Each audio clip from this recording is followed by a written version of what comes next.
Pathology of a cerebrovascular accident by Paige Gillian. A cerebrovascular accident or stroke happens when the blood supply to part of the brain is interrupted or greatly reduced. With oxygen and nutrients flowing to the brain cut off, the brain cells will begin to die in a matter of minutes. Time is very important when it comes to diagnosing and treating a stroke. The longer a stroke is left untreated, the chances of full recovery and survival rate drop.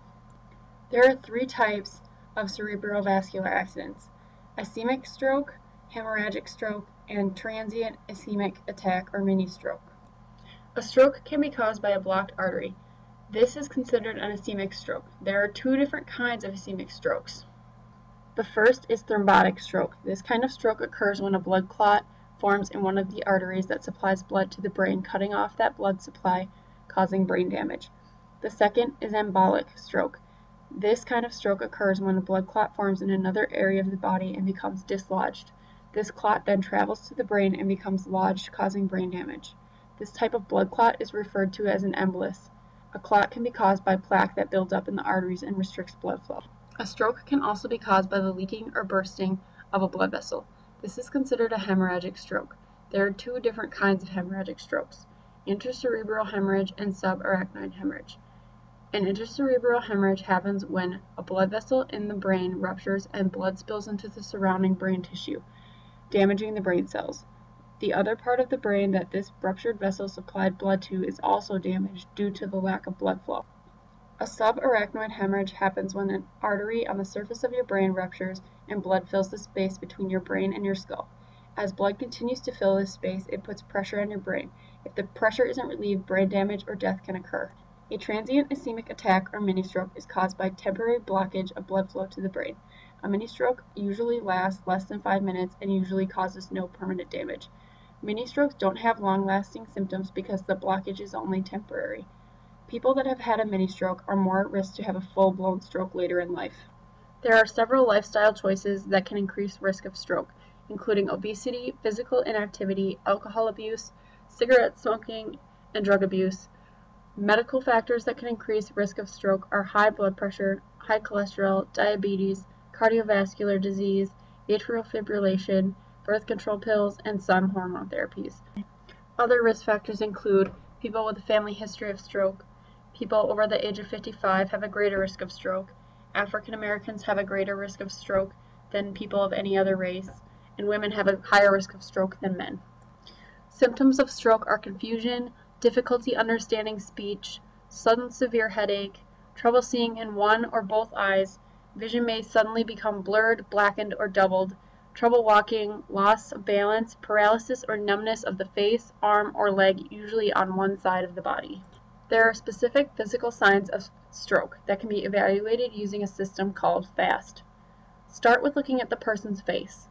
Ask the person to smile. If one side of their face is drooping, this is a sign of stroke. Ask the person to raise both of their arms. Are they able to raise them both equally or only able to lift one while the other droops down towards the floor? This is another sign. Ask the person to repeat a simple sentence or phrase like "the sky is blue." Is their speech slurred? This is another sign. The last step in this system is time. Note when the symptoms began because the amount of time they have been present may help determine your treatment options. Tests used to diagnose stroke are blood tests to check how fast your blood clots or if your blood sugar level is normal, CT scan to see if you have a blood clot or hemorrhage, MRI scan to show how much tissue damage the stroke has caused, carotid ultrasound using sound waves that create an image of arteries in the neck to show buildup of plaque, echocardiogram uses sound waves to create images of the heart to find the source of the clot that may have traveled from the heart to the brain. If you're having an ischemic stroke, the doctors are going to try to restore the blood flow to your brain as fast as possible. They may start by giving you aspirin to prevent you from having another stroke. Aspirin prevents your blood from clotting. They may also give you an intravenous injection of tissue plasminogen activator into a vein in your arm. This medication dissolves the blood clot. This medication must be given within 4 hours of the onset of stroke symptoms if it is given intravenously. They can also give you this medication through a catheter into an artery in your groin and thread it to your brain directly where the stroke is occurring. Doctors can also use this catheter to maneuver a device to grab onto the clot and remove it. If you are having a hemorrhagic stroke, the doctors are going to focus on controlling the bleeding and reducing the pressure in your brain. If you take blood thinners, they are going to give you something to counteract the blood thinners effects and another medication to reduce the pressure in your brain to prevent seizures. If this doesn't stop the bleeding, you may need to have surgery to repair the blood vessels that have been damaged. There are several different types of surgery that are used to repair the damaged blood vessels. These surgeries include surgical clipping, where a clip is placed at the base of the ruptured vessel to stop the blood flow. Coiling, where a surgeon inserts a catheter into an artery in the groin and feeds it to your brain. The surgeon then guides tiny detachable coils and places them into the ruptured vessel or aneurysm. These coils block the blood flow and cause the blood to clot. Intracranial bypass, or surgical bypass of the intracranial blood vessels. Stereotactic radiosurgery uses multiple beams of highly focused radiation to repair the ruptured vessel. Once the bleeding stops, treatment involves supportive medical care while your body reabsorbs the blood. If there is a large amount of blood, the doctor may perform surgery to remove the blood and relieve the pressure on your brain. Stroke's effects on the brain and body. If the stroke occurred on the left side of the brain, the person's ability to speak and understand language may be hindered. If the stroke occurred on the right side of the brain, the person's ability to pay attention, recognize things they see, hear, or touch may be hindered. If the stroke occurred in the posterior or back part of the brain, the cerebellum, which controls your balance and coordination, could be affected. Or the occipital lobe, which controls vision, could be affected. If the stroke occurred in the brainstem, breathing, blood pressure, and heart rhythm could be affected. Complications can include paralysis or loss of muscle movement on one side of the body or face.